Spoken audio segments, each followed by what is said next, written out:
Your Steve Jones Show podcast is loading now. The Steve Jones Show podcast is sponsored by Sunbury Motors, North 4th Street in Sunbury, and Sunbury Motors Kia, routes 11 and 15 in Hummel's Wharf.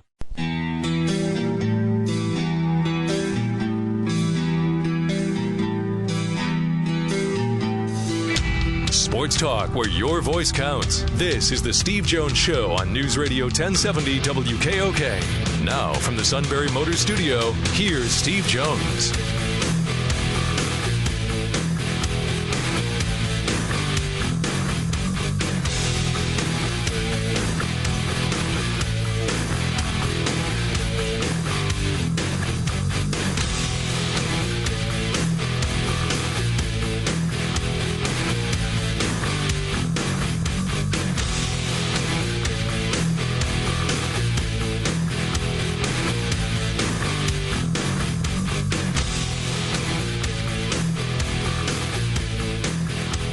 Steve Jones Show back on the radio.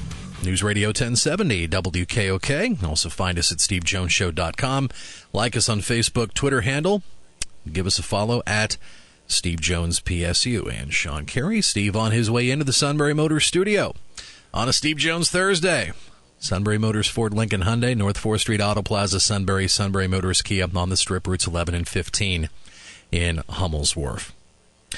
Be with you live till 5, then late day news roundup. Matt Catrillo at the anchor desk tonight.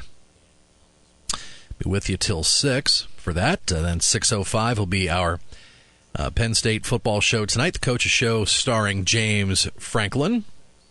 As we're now just under 48 hours away from the start of the 2017 Nittany Lions football season.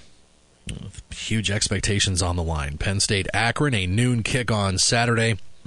And Steve and Jack Ham will be hosting the tailgate out in front of the Jordan Center ticket office. Saturday morning, 10:30 here on WKOK. After the coach's show tonight with Steve and head coach James Franklin, we'll have Phillies baseball. The Phillies will be in Miami for the weekend. Tonight's the start of a 4-game series. Ben Lively will be on the mound for the Fightins with a record of 1-5. He has pitched better than his record since making his major league debut on June 3rd. Had a 3.70 ERA in his first 8 starts before slipping his last time out, allowing 6 runs in 5 innings. Phillies are just 2-7 when Lively starts. They've scored 2 or less runs in 5 of his appearances. So you got Phillies and Marlins tonight. That's a 7:10 first pitch here on WKOK. And also tonight, the NFL will wrap up its preseason schedule. Eagles will be on Eagle 107 this evening at the New York Jets. Pregame will begin at 6 with Glenn Macnow and Dave Spadaro, Ray Didinger. And then 7 o'clock tonight will be the kick with Merrill Reese, Mike Quick, and Howard Eskin. Steelers will be wrapping up their preseason at Carolina tonight. Obviously, no Ben, no AB in the lineup tonight. And that'll be a 7:30 kick tonight on 100.9 The Valley. And coverage will start 2 hours before kick at 5:30. Steelers have been in the news quite a bit over the past few days. A couple days back, signing tight end, picking up tight end Vance McDonald in trade with San Francisco, swapping picks. Pretty much only difference is like 10 picks between the 4th and the 5th round.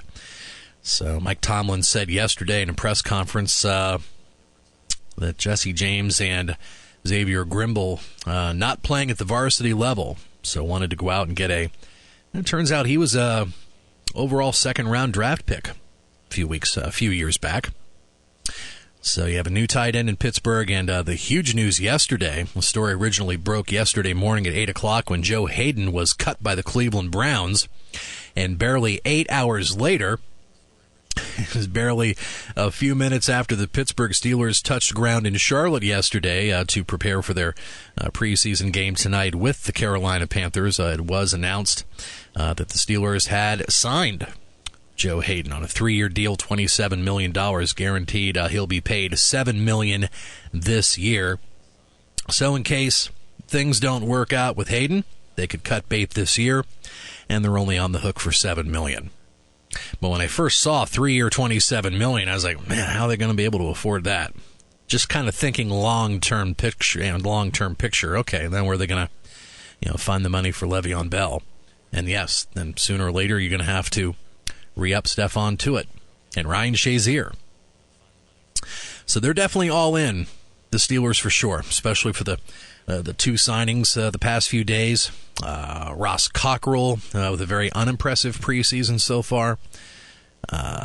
Neil Coulon commented on that earlier this week during his conversation with Steve Neal from USA Today, NFL writer for the Steelers Wire.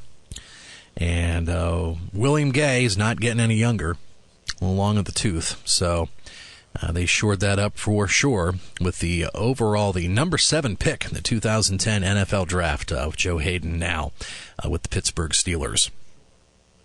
Has recorded 19 interceptions and 100 passes defended in 7 seasons. So for sure, secondary a lot better now. The Steelers are with Joe Haden in the lineup. Glad you're with us today here for the Steve Jones Show on WKOK.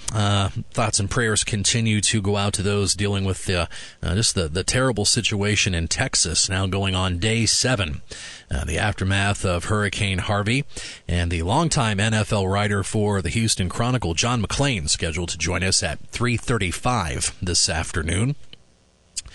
John was very vocal earlier this week on social media, addressing the Dallas Cowboys-Houston Texans game, saying, why are they even playing this game? Just scrap it all together. There's more important things to deal with, like saving lives. Well, it turns out yesterday did receive word that that final preseason game tonight, which was originally supposed to be in Houston, was moved to AT&T Stadium to Jerry World.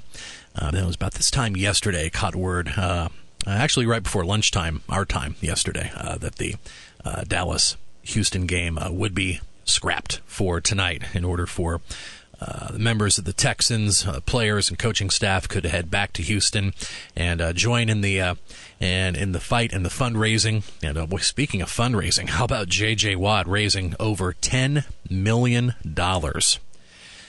Last we spoke with you on Tuesday, we were talking about that toward the end of the show. And at that point, JJ's fundraising was almost about $3.25 million. So since then, he has raised over $7 million more. What a tremendous effort. Now, by the way, I'll bring this up since we're talking about making donations for the victims in Texas for Hurricane Harvey. For people here in the central Susquehanna Valley, there is something you can do, for sure. Our buddy Drew Kelly from across the hall over on 94KX, since daybreak this morning, he has been in Watsontown. We've been telling you about the fundraising efforts going on at Revival Tabernacle Church in Watsontown. They want to fill 2 trucks, and it's called Operation Relief for Houston. Revival Tabernacle Church is at 960 Susquehanna Trail in Watsontown. And they got 2 trucks, and they want to get that stuff down to Houston as soon as possible. And you can stop by the church tonight till 9, and they'll be there all day tomorrow, 9 a.m. to 9 p.m. And they have gotten in contact with people in Texas who have told them what they need. So your donations will not go to waste, for sure. Items needed include water. Bring a case or 2 of water with you. Towels and blankets, phone chargers of any brand, over-the-counter medicines, pet food, as the animal rescue has just been huge down there too, mops and brooms, personal hygiene items, toothbrushes, toothpaste, and easy-to-prepare non-perishable food items.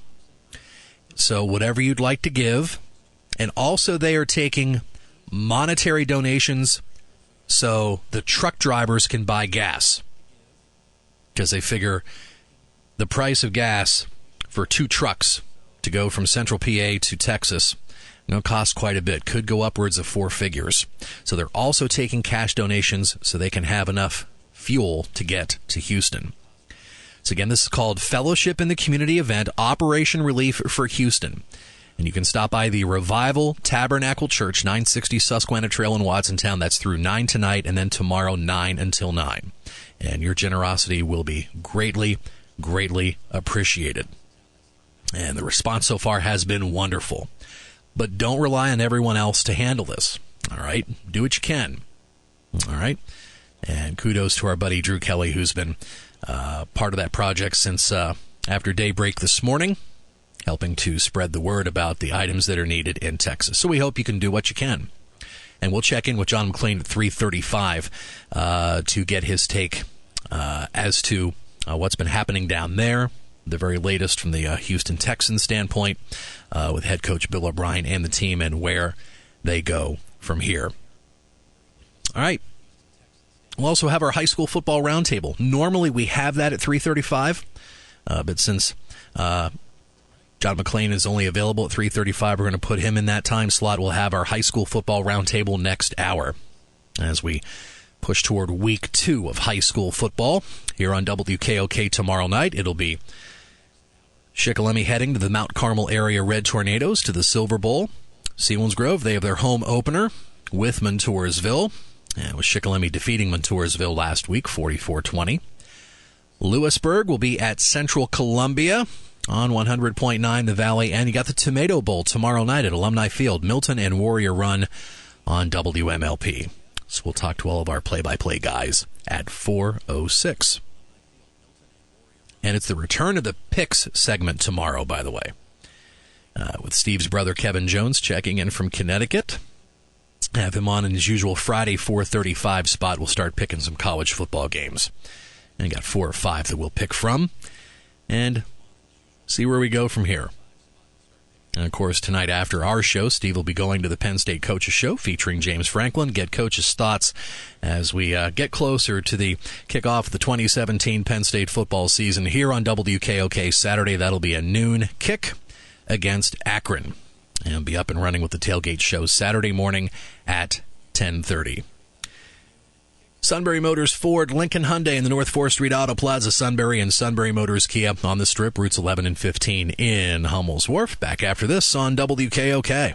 Sunbury Motors Kia had their best July in 5 years. Thanks to the drastic discounts on all new Kias. Guess what? SMC is doing it again in August. Wanna see you in Kia. Sunbury Motors Kia. Those drastic discounts are extended into August at SMC, and there's 76 new Kias to choose from. 2017 Kia Fortes start at $15,997. 2017 Kia Souls as low as $16,698. The 2017 Hybrid CUV, the Kia Niro, starting at $22,879. Plus, Sunbury Motors Kia has accepted a special shipment of 5 2017 Serenos that are priced at just $24,989. And SMC has financing as low as 0% for up to 66 months. And all include Kia's 10-year, 100,000-mile limited powertrain warranty. Sunbury Motors Kia on the Strip in Hummel's Wharf and at sunburymotorskia.com. Tax and tax extra. Offer expires 8/31/17. Restrictions apply. Warranty is limited powertrain warranty. For details, see retailer or go to kia.com.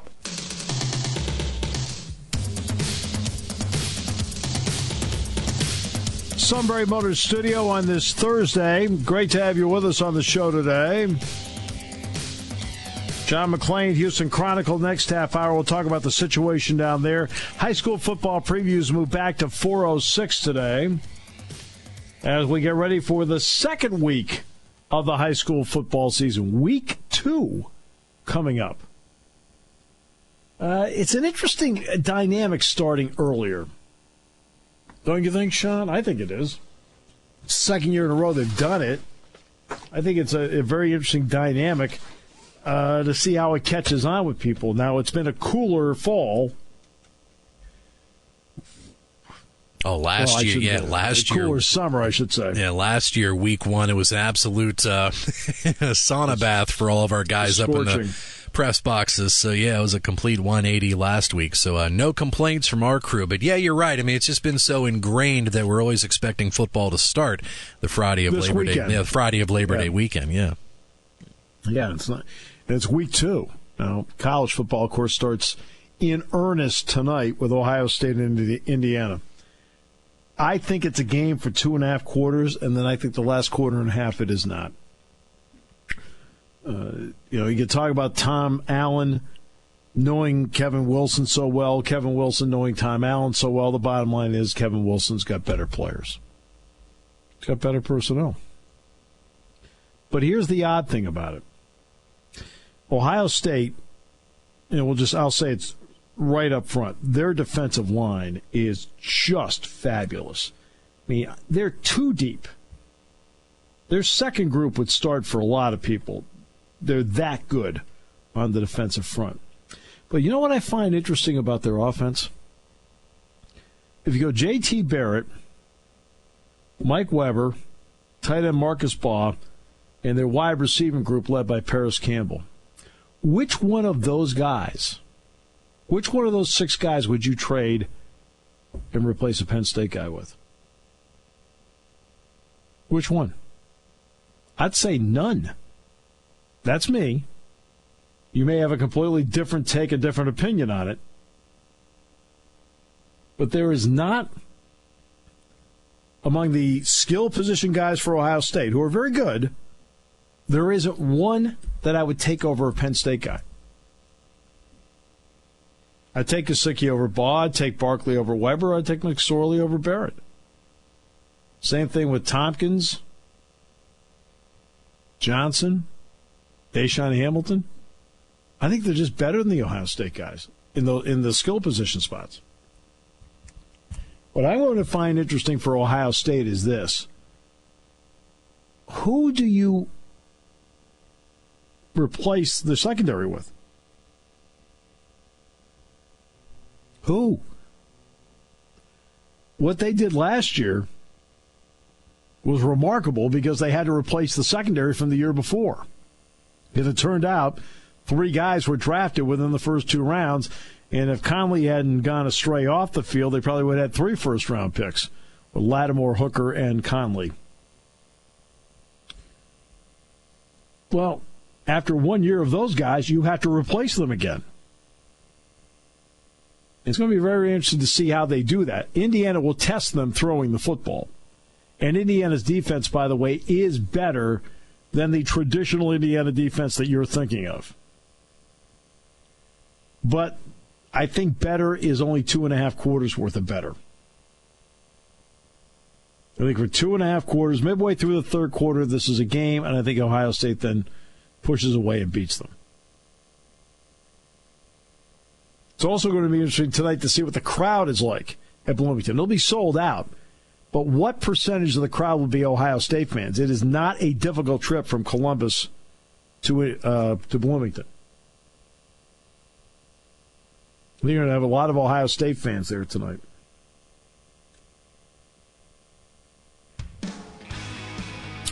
John McClain, Houston Chronicle, next half hour. Looking forward to talking to him about what's happening down in Houston.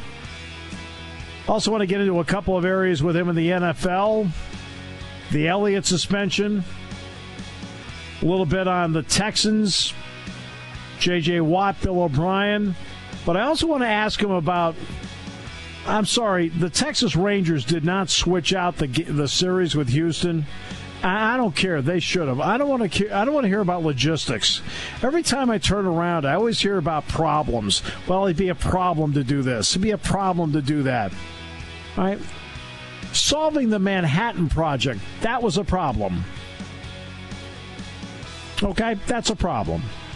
Okay? Switching a baseball series is not. Getting sick of hearing people saying how they can't do things. I want to start hearing people who can. Taking your calls at 800-795-9565. This is the Steve Jones Show on News Radio 1070 WKOK. Now, from the Sunbury Motors Studio, here's Steve Jones. Sunbury Motors, 4th Street in Sunbury. Sunbury Motors, Kia, routes 11 and 15 in Hummel's Wharf. Very pleased to be joined by John McClain, Houston Chronicle, who's back in Houston now. John, welcome. It's great to have you with us.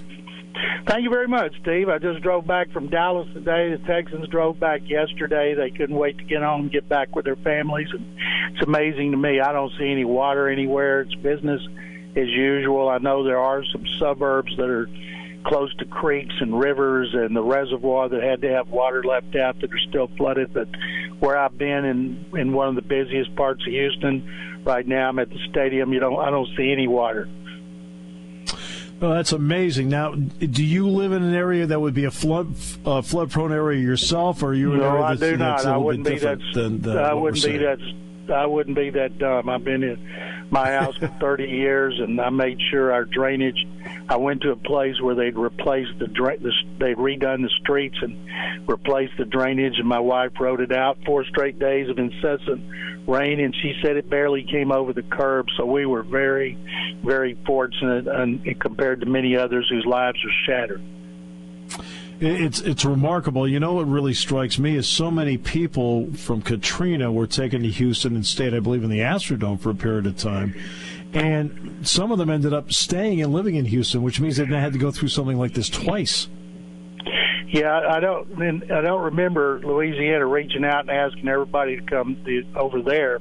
Now, they sent people, and they're great, but we took, I think, half of New Orleans population, and then they scattered around Texas. There's been some really good athletes who would have been in high school there, have come up through high school here, college. Some of them are playing pro sports, but because Texas is so big and we got so many cities, we were happy to have them. And one of the reasons we didn't have the problems that New Orleans had, even though we had more rain, is because their levees broke. They had old, poor infrastructure. And even though a lot of people they've been critical of our bayous and not doing enough, we have a great drainage. Once it stops, it almost disappears unless you're by a creek. And I just went by the bayou that is the most important in town, and it was normal. But some of the suburbs by creeks and rivers, those are still having problems. But it's been a remarkable experience what we did on HoustonChronicle.com with our photographers and the stories. I was watching almost 24/7, plus the Weather Channel did a great job, as did all the media in Houston. It's a time like this when people really rely on the media. There's no question about it, and they've been able to show us why we need to donate and help out. How much of a relief was it for the players to get back to Houston themselves to be with their families? They were talking about how helpless they were. The Texans had 10 players stayed here from New Orleans because of injuries. They couldn't get to the team, but they got to be with their families, and the team told the players who were at the Cowboys facility practicing for the last 2 days and staying in Dallas for, let's see, Saturday, Sunday, Monday, Tuesday nights, that they had a crew here that if families need to be evacuated, if they needed help, they would provide it. Bill O'Brien, the coach, and Rick Smith, the general manager, did a great job of leadership. And then once they got a clear path to Houston from the city officials that they could come back to Energy Stadium where their cars were parked and get home, that's when they said, look, we want to cancel this game. It was their decision. The Cowboys and the league signed off on it. And so there's no need to play a meaningless preseason game when players' hearts and heads wouldn't have been in it because their hearts and heads were here with their families. No question. I know it's not a football question, but the Astros and Rangers did not flip-flop series, and instead they played down at Tropicana Field. And the Rangers said, well, logistics, and we can't do it, and we'd be on the road 4 straight. Were you disappointed by that decision? I was. The Texans are going to play the Jaguars here on September 10th, but their owner, Shad Khan, offered to swap the games, which means Jacksonville would have 3 in a row on the road.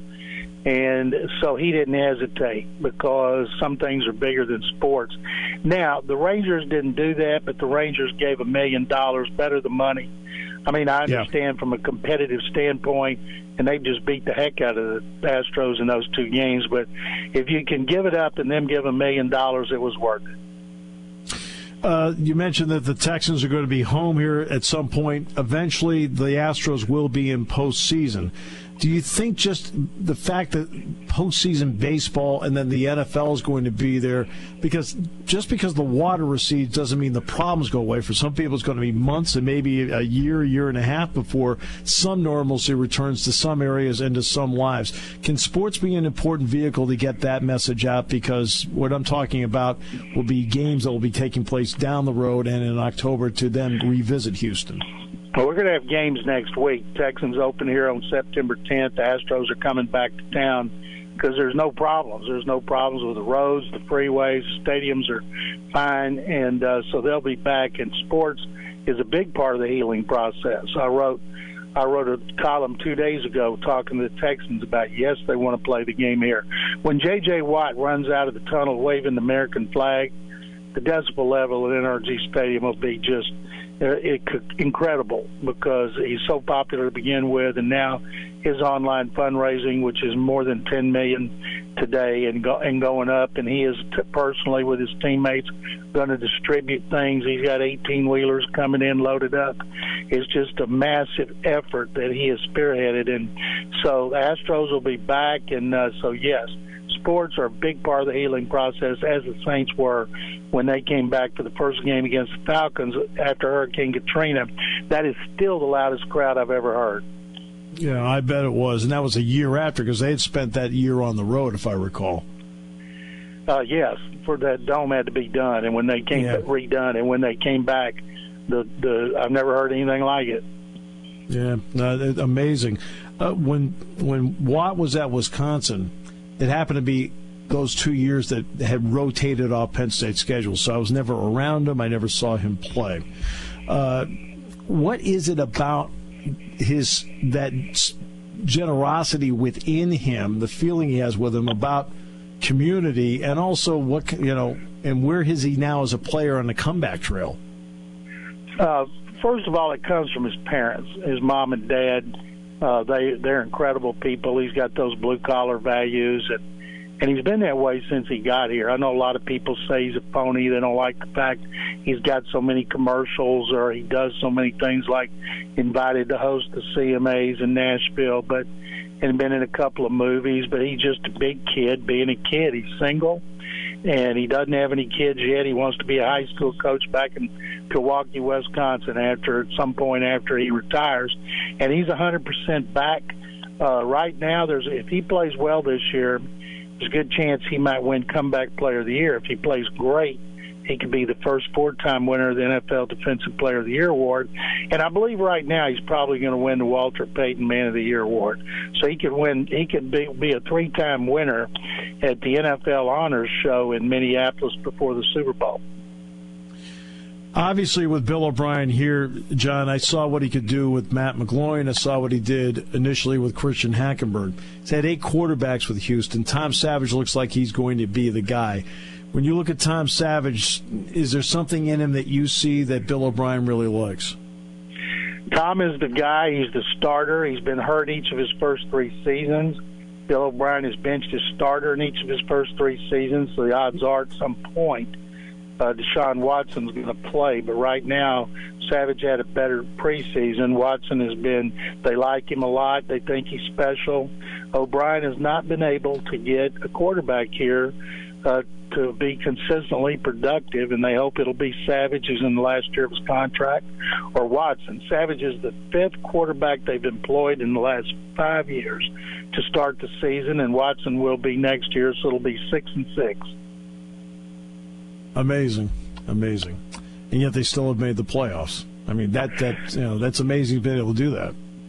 They're trying to win the division for the 5th time in 7 years, 3rd in a row. But they've never been beyond the divisional round, because the divisional round game's always on the road. They need to be good enough to host that game, but unless they get a lot better play at quarterback, that's not going to happen. John, we're thrilled that everything is well for you and for yours, very much so. I know that you carved out a few minutes of time for us today. I don't want to overstay our welcome, and I appreciate very much everything that you do. Really, really greatly respect your work. Steve, thank you very much. I really appreciate it. John McClain, Houston Chronicle, giving us a read on what's going on down there, and also with the Texans down there. They are going to play. The Astros, in fact, are playing at home this weekend. The Astros are playing at home this weekend. We will come back with more in a moment. Our high school football previews, we normally do them on Thursdays at this time, but because we could get John McClain of the Houston Chronicle on, we're going to move the high school previews, to the next half hour. We'll come back with more in a moment, brought to you by Sunbury Motors, 4th Street in Sunbury. Sunbury Motors, Key Routes 11 and 15 in Hummel's Wharf on News Radio 1070 WKOK.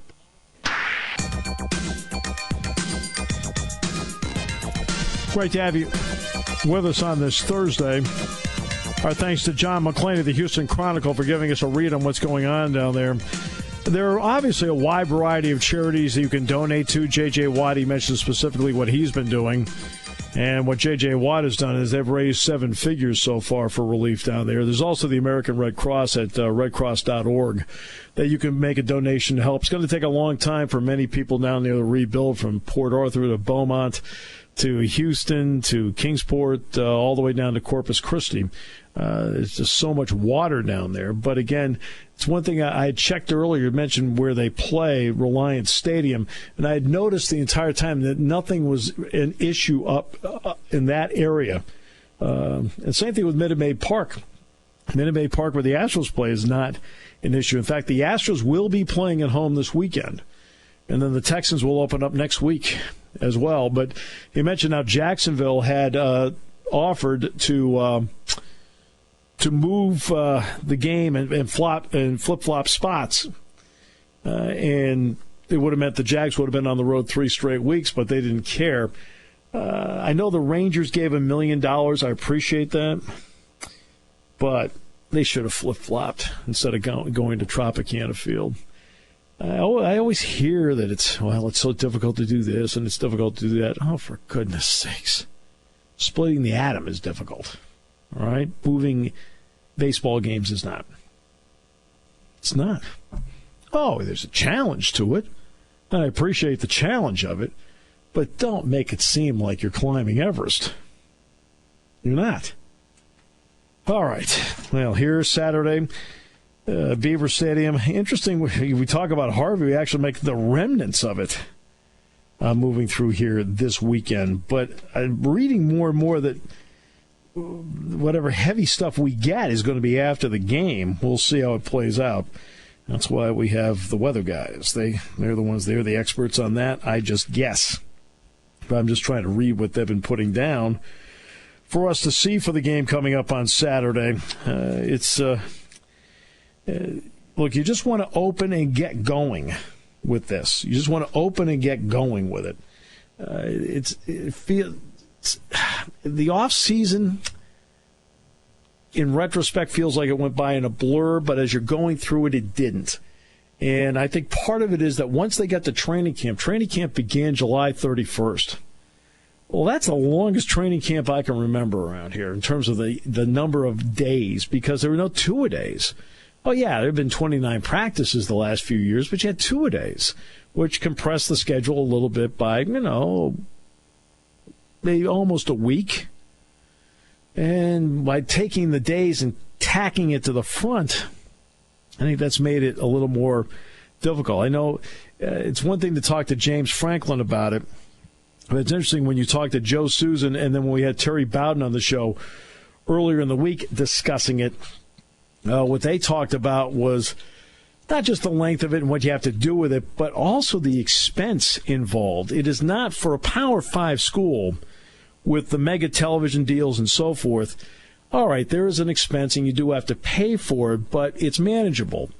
And a smaller school, whether it's a Mid-American Conference school like Terry Bowden or an FCS school like Bucknell, every dime really has to be accounted for along the way. And so in order to do this, you have to somehow, some way, stretch the budget a little bit to make it happen. So that's why I think when they sit down to look at this issue in the off season, I've got a feeling you're going to see a cutback in days, maybe from 29 to 26, maybe 29 to 25.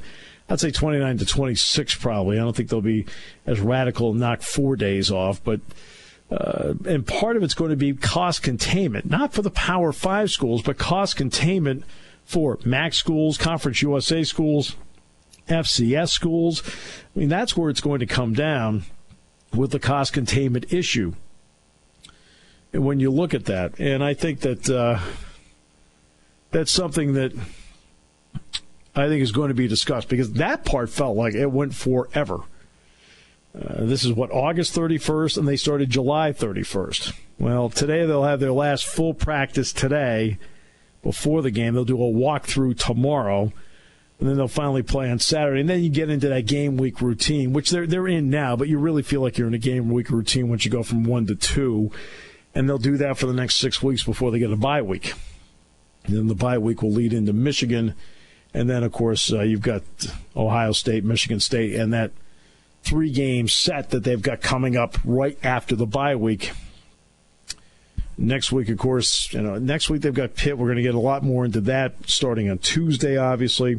We'll rehash the game for you on Tuesday and then talk a lot more about Pitt and, about the series, where it stands. We'll get into some of the numbers dealing with 9-game schedules versus 8-game schedules and so forth. But that will be part of the conversation for next week. But at least college football begins tonight. Ohio State and Indiana will be the game that people will watch. Again, I think it'll be a game for 2.5 quarters. Like for 2.5 quarters, because I think Indiana is at home. It's also going to be interesting to see what the percentage in the crowd is of Indiana versus Ohio State. It is not a difficult trip for Ohio State fans. And Indiana, usually on a normal day, will draw 37,000 with 15,000 empty seats. Well, I can tell you right now, those 15,000 empty seats will be picked up immediately by Ohio State fans. So it's going to be interesting to see what the percentage is in the building coming up tonight. And then the game itself. What has Kevin Wilson done with that offense? One thing I do expect them to do, something that Ohio State abandoned last year offensively, I expect Kevin Wilson to put a far greater emphasis on the short to medium range passing game. I felt last year as the season went along, Ohio State abandoned the intermediate passing game. And it was either a dump off to a back or they really tried to stretch the field. I felt as the season went last year, they abandoned the intermediate passing game. In fact, the intermediate passing game was almost non-existent against Penn State. I think Kevin Wilson will make sure the intermediate passing game is there and involved for Ohio State tonight. Now, as for Indiana, Richard Lago can throw it. No getting around it. He can throw it. May not be completely consistent throwing it, but he can throw it. The question is, how much time is he going to have to throw it? Because the best unit on that field tonight will be the Ohio State defensive front, first and second team. They'll rotate 8 guys in there, and all 8 are capable of starting. And that, to me, is the difference in the game tonight. Then we got some... tomorrow night, I think Utah State plays Wisconsin, Rutgers plays Washington. The game I actually will probably watch instead of those two will be Colorado State, and Denver. I figured we'd add that to our picks segment for tomorrow. Yeah, that'll be good. Yep. Yeah, I'm glad that was added when I saw that. Because, Colorado will be the opener. Colorado State played Saturday. So they actually have a game under their belt, a plus, but only 6 days to get ready for Colorado, a minus. But I think that'll be an intriguing game to watch. And we did put that on the Pick'em segment for tomorrow.